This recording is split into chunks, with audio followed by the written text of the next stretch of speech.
लालची औरत की कहानी। एक समय की बात है, एक गांव में एक कुशल परिवार रहता था। उस परिवार में सुधा जी नाम की एक वृद्ध महिला रहती थी। सुधा जी की 2 बेटी और बहुएं थीं, जो उनके साथ ही रहती थीं। बड़े बेटे अशोक की पत्नी नम्रता संस्कारी और सर्वगुण संपन्न थी। वहीं छोटे बेटे की पत्नी अनाया चालाक और बहुत तेज दरार थी। एक बार की बात है, सुधा जी और नम्रता मिलकर बहुत सारे लड्डू बनाकर रसोई में रख देते हैं। सुधा जी, बहू, मैं मिश्रा जी के वहाँ कुछ काम से जा रही हूँ, तुम लड्डू को थोड़ी देर बाद डब्बे में रख देना। ये बोलकर सुधा जी बाहर चली जाती है। नम्रता अपने बेटे की आवाज़ सुनकर उसे देखने चली जाती है। तभी अनाया रसोई में आती है। शुद्ध देसी घी के लड्डू देख उसके मुंह में पानी आ जाता है और एक लड्डू खा लेती है। अनाया, वाह, इतने स्वादिष्ट लड्डू मैंने कभी नहीं खाए। एक काम करती हूँ, सारे लड्डू डब्बे में रख लेती हूँ और एक प्लेट में ही छोड़ दूँगी, जिससे किसी को मुझ पर शक भी नहीं होगा और मैं आराम से खा पाऊँगी। तभी वह लड्डू की प्लेट उठाकर एक डब्बे में भरकर चुपके से अपने कमरे में ले जाती है और प्लेट में एक लड्डू वहीं छोड़ देती है। अपने कमरे में जाकर अनाया पेट भर लड्डू खाती है। पेट भर जाने पर वह लड्डू के डिब्बे को छुपा देती है। नम्रता अपने बेटे कार्तिक को सुला रही थी, तभी सुधा जी घर आ जाती हैं। सुधा जी, नम्रता, ओ नम्रता। नम्रता सास की आवाज़ सुनकर भागी हुई आती है। नम्रता, जी माँ जी, बुलाया आपने? सुधा जी, बेटा ज़रा चाय बना दे और हाँ, लड्डू भी ले आना, 1-2 खा लूँगी। नम्रता रसोई में जाती है और लड्डू का खाली प्लेट देखकर चौंक जाती है। नम्रता, लड्डू कहाँ गए? मैंने तो डब्बे में भी नहीं रखे, प्लेट में तो एक ही लड्डू है, अभी माँ जी को बताती हूँ। नम्रता सुधा जी को जाकर बात बता देती है। नम्रता, माँ जी, लड्डू रसोई में नहीं है, मैंने वहीं रखे थे पर अब नहीं है। सुधा जी, क्या? लड्डू तो तेरे सामने ही बनाए थे, फिर कहाँ गए? नम्रता, पता नहीं माँ जी, कार्तिक रो रहा था तो मैं कार्तिक के पास चली गई, उसे सुलाकर अभी आपकी आवाज़ सुनकर आ रही हूँ।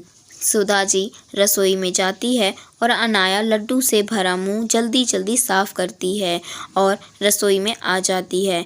अनाया, क्या हुआ मम्मी जी, आप गुस्से में क्यों हो? सुधा जी, बहू, यहाँ लड्डू के प्लेट रखे थे, अब देखो इसमें एक भी लड्डू नहीं है, पता नहीं कौन खा गया, शुद्ध घी के लड्डू थे। तभी अशोक और राहुल भी आ जाते हैं और रसोई से लोगों की बातों को देख दोनों रसोई की ओर जाते हैं। अशोक अपने माँ से मजाक में कहता है। अशोक, क्या हुआ माँ? क्या हुआ माँ? किस गहन विषय में चिंतन चल रहा है? सुधा जी, अरे देखो ना बेटा, शुद्ध घी के लड्डू बनाए थे, पता नहीं कौन खा गया, अब इसमें एक भी नहीं है। अनाया, आपके बाहर जाने के बाद तो नम्रता दीदी ही ना थी रसोई में, शायद कहीं उन्होंने ही। नम्रता, अनाया, ये क्या बोल रही हो तुम? मैं कार्तिक के पास थी सुधा जी। और घर के सभी सदस्य अनाया की बात पर विश्वास कर लेते हैं और नम्रता के खिलाफ हो जाते हैं। सभी नम्रता को खूब सुनाते हैं तो वो रोने लगती है और अनाया बहुत खुश होती है। वो खुद से कहती है, इन लोगों को बेवकूफ़ बनाना कितना आसान है। कुछ दिन बाद सुधा जी काजू और बादाम खरीद कर लाती है और नम्रता को संभाल कर रख देने के लिए कहती है। सुधा जी ये कहकर वह से चली जाती है। नम्रता काजू और बादाम के डब्बे को अलमारी में रख देती है और अनाया काजू बादाम का डब्बा देख लेती है और रोज़ मुट्ठी भर के खूब काजू बादाम खाती है और इसी तरह एक ही हफ्ते में काजू बादाम ख़त्म हो जाते हैं। सुधा जी, अरे नम्रता, तुझे काजू बादाम लेकर दिए थे, तू तो दिखा भी नहीं रही कि कहाँ रख दिए, हमें भी दिखा दे, हम भी दर्शन कर लेंगे या मंदिर में रख कर पूजा करेगी तू? नम्रता, जी माँ जी, अलमारी में रखे हैं, अभी लेकर आती हूँ। ये बोलकर नम्रता रसोई में जाती है और काजू बादाम का डिब्बा निकालती है, पर डब्बे में तो काजू बादाम ना के बराबर थे। ये देख नम्रता चौंक जाती है और रोने लगती है। नम्रता की रोने की आवाज़ सुनकर सुधा जी और घर के सारे सदस्य रसोई में आ जाते हैं। नम्रता को रोता देख सुधा जी बोलती है, सुधा जी, अरे क्या हुआ, रो क्यों रही हो? नम्रता, माँ जी, काजू बादाम यहीं रखे थे, पता नहीं कहाँ गए। सुधा जी, क्या 4 दिन पहले ही तो लाई थी काजू बादाम का डब्बा, ख़त्म भी हो गया? अनाया अपनी चोरी छुपाने के लिए फिर से नम्रता पर इल्ज़ाम लगा देती है और कहती है, अनाया, अमृता जी, खाने का मन था तो खाइए, लेकिन ऐसे चोरी करना ठीक नहीं है दीदी। सुधा जी, पता नहीं इस घर में क्या हो रहा है, खाने की भी चीज़ें चोरी। अरे बहू, थोड़ा बहुत दूसरों को भी चखा दिया करो, इस घर में और भी लोग रहते हैं। यह बोलकर सभी चले गए और नम्रता रोने लगती है। कुछ दिन बाद अनाया की दोस्त रिया का फ़ोन आता है। रिया, हेलो अनाया, कैसी हो? अनाया, मैं ठीक हूँ, और तुम बताओ, इतने दिनों बाद कॉल किया। रिया, घर के काम में ना बिज़ी रहती हूँ, चलो ना हम दोनों कल मिलते हैं, शॉपिंग करेंगे, खाएंगे पिएंगे। अनाया, अच्छा ठीक है, कल मिलते हैं। वैसे भी शादी को 2 महीने हो गए, कहीं घूमने भी नहीं गई मैं, राहुल को तो टाइम ही नहीं मिलता। रिया, ठीक है ना, तो कल मिलते हैं, तू तैयार रहना। अनाया खुद से कहती है, मैंने रिया को हाँ तो बोल दिया, पर पैसे कहाँ से लाऊंगी? बाहर जाने का मतलब पैसों का खर्च होना। अब अनाया पैसों की जुगाड़ में लगती है। वो सुधा जी के कमरे से गुजरती है, तभी अशोक सुधा जी को 10,000 रुपये रखने के लिए देता है। अब रात होते ही अनाया सुधा जी के कमरे में जाती है और 10,000 रुपये की गड्डी चुरा लेती है। सुबह होते ही अशोक 10,000 सुधा जी से मांगता है। अशोक, माँ, वो 10,000 दिए थे ना, वो देना, दोस्त को वापस करने हैं, वह लेने के लिए आ रहा है। सुधा जी कमरे में पैसा लेने जाती हैं। जैसे ही अलमारी खुलती है तो पैसे कहीं नहीं मिलते। सुधा जी चिल्लाती हैं। चिल्लाने की आवाज़ सुनकर सुधा जी के सभी सदस्य सुधा जी के कमरे में जाते हैं। अशोक, क्या हुआ माँ, अब चिल्ला क्यों रही हो और इतनी घबराई हुई क्यों हो? सुधा जी, मैंने यहीं 10,000 रखे थे, अब नहीं है, पता नहीं कहाँ चले गए।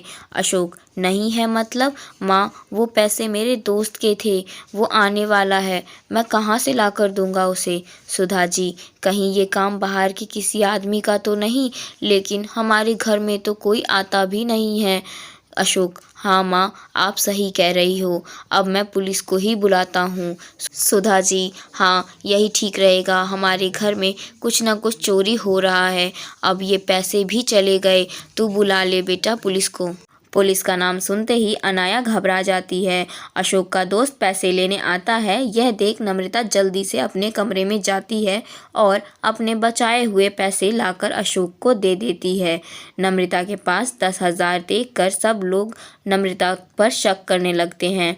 सुधा जी, ये पैसे कहाँ से आए तुम्हारे पास बहू? नम्रता, माँ जी, ये हमारे बचत किए हुए पैसे हैं। सुधा जी, बचत किए हुए या फिर चुराए हुए? देख बहू, सच बता दे। अनाया की जान में जान आती है, वो भी नम्रता को कहने लगती है। अनाया, नम्रता दी, अब इसकी भी चोरी की हद हो गई, अपने ही घर में चोरी। दीदी, आपको ये बातें शोभा नहीं देती। तभी पुलिस आ जाती है। पुलिस को देख अनाया घबरा जाती है। पुलिस नम्रता से पूछताछ करती है और नम्रता बेगुनाह साबित होती है। फिर पुलिस जब घर में एक एक कमरे की तलाशी लेती है, अनाया पूरी तरह से घबरा जाती है, क्योंकि अब पुलिस अनाया की कमरे की तलाशी ले रही है। पुलिस को नोट की गड्डी अलमारी में कपड़े के नीचे रखी मिल जाती है, साथ में काजू बादाम का डिब्बा और 1-2 लड्डू भी। सब चौंक जाते हैं और अनाया फूट फूट कर रोने लगती है। अनाया, माफ़ कर दीजिए मुझे, मुझसे गलती हो गई, माफ़ कर दीजिए। सुधा जी, सब कुछ तुमने चुराया और मेरी बहू नम्रता को दोषी बनाया। अनाया रोने लगती है और नम्रता से भी माफ़ी मांगती है। नम्रता, कोई बात नहीं अनाया, तुम्हें इस घर में चोरी करने की कोई ज़रूरत नहीं है। तुम्हें कुछ भी चाहिए तो तुम हम सब से कह सकती हो। तुम्हारी एक गलती ने तुम्हें कितनी बड़ी मुसीबत में डाल दिया था अनाया। मैं आप सब से माफ़ी मांगती हूँ, आगे से ऐसा कभी नहीं करूँगी। नम्रता अनाया को गले लगा लेती है और सुधा जी नम्रता से माफ़ी मांगती है और नम्रता सबको माफ़ कर देती है। अब से सब खुशी खुशी ज़िंदगी जीते हैं। तो दोस्तों, उम्मीद करती हूँ कि आपको ये कहानी ज़रूर पसंद आई होगी। आज की कहानी में बस इतना ही। मिलते हैं अगली वीडियो में एक नई कहानी के साथ।